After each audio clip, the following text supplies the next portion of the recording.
July 6, 2011, 6:22 p.m.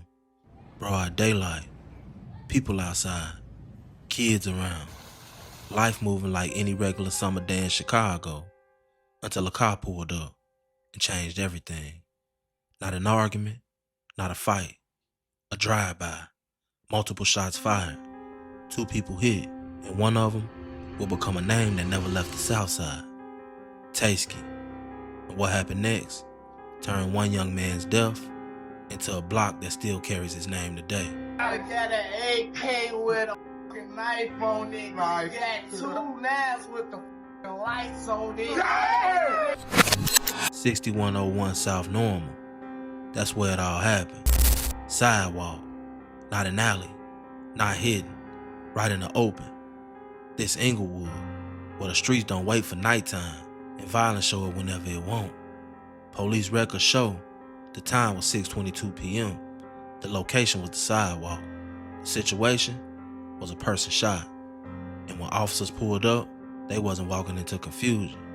They were walking into a scene already soaked in chaos. All units, shots fired, multiple calls, 1600 West Norm Alley near the corner, police at 12 rounds.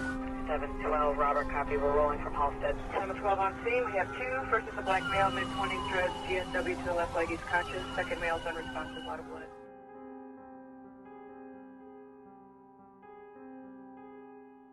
According to the report, a gold Cadillac pulled up. Not speeding, not panicking, just pulled up like it belonged there. Then suddenly, gunfire, multiple rounds, fired directly towards the victims. No warning, no words, just bullets.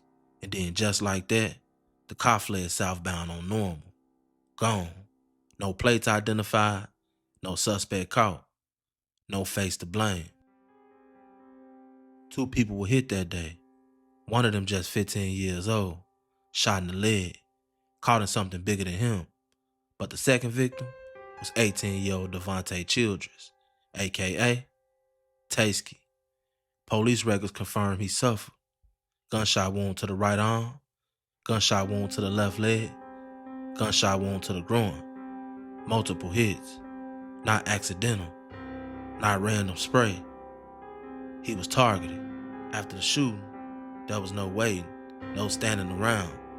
He was thrown into a pickup truck and rushed to St. Bernard Hospital. From there, things got worse.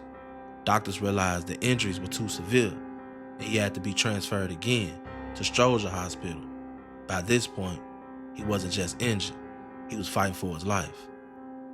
Police records said clearly, critical condition, multiple gunshot wounds, significant damage, and a body trying to hold on.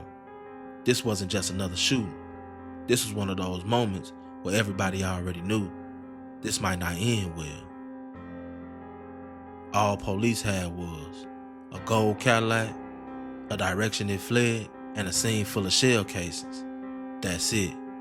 And in Chicago, cases like that don't just disappear. They turn into something. After that day, Devante Childress was no longer just a person. He became a memory, then a name, then a symbol, then a block. First it was D-Town.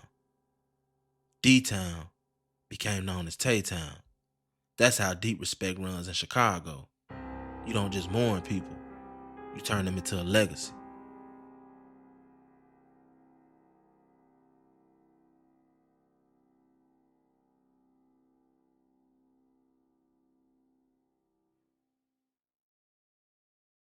For years there were no answers, no arrests, no names, just rumors and pain. But behind the scenes, the case wasn't dead, it was building. Then in 2014, everything changed. An Englewood man was arrested Thursday and charged in the fatal shooting of an 18-year-old in 2011. Antoine Reynolds, 28, of the 5600 block of South Shields Avenue, and an accomplice opened fire from a gold Cadillac on a group of people on a sidewalk in the 6100 block of South Normal Avenue, according to Cook County court records. Devante Childress, 18, was struck and transported to John H. Stroger Jr. Hospital, where he was pronounced dead 2 days later. A 15-year-old was also struck in the incident, when Reynolds fired on the group with an assault rifle, court records state. Reynolds, who was apprehended by the Chicago Police Department's Fugitive Apprehension Unit, was identified by multiple witnesses as the man who fired the assault rifle from the gold Cadillac, according to court records. At the time of his arrest this week, Reynolds was on parole for an unlawful use of a weapon by a felon charge that involved a high-speed pursuit, a vehicle crash and a gun recovery that all took place 6 days after the 2011 shooting, according to court records. Police announced charges against 2 men, Marlon Boyce and Antoine Reynolds. Investigators say both men were responsible for the shooting that day on 61st and Normal, firing multiple shots, hitting both victims, and killing 18-year-old Devante Childress. The same shooting that once had no suspects was now officially connected to them. It took years before arrests were made, years before names were attached, years of a family not knowing who was responsible. So while the streets were talking, this time, they weren't completely wrong.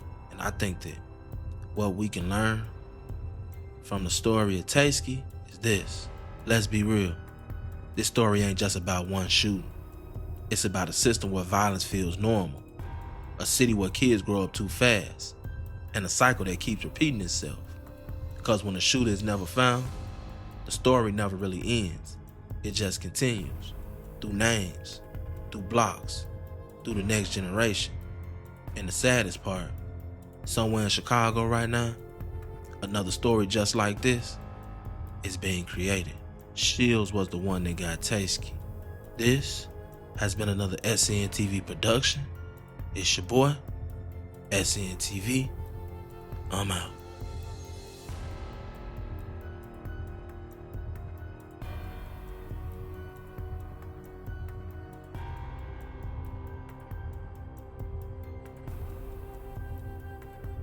I looked at the phone 20 minutes by day.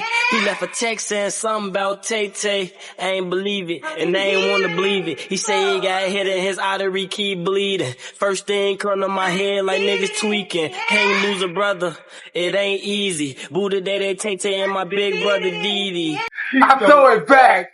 Look, nigga, ain't shit at the body. Got a fucking AK and nigga spray your body about. Got an AK with a fucking knife on it. Got 2 knives with the fucking lights on it. Nigga spread the books and niggas shook and niggas shook. Bitch, now we rockin' to it.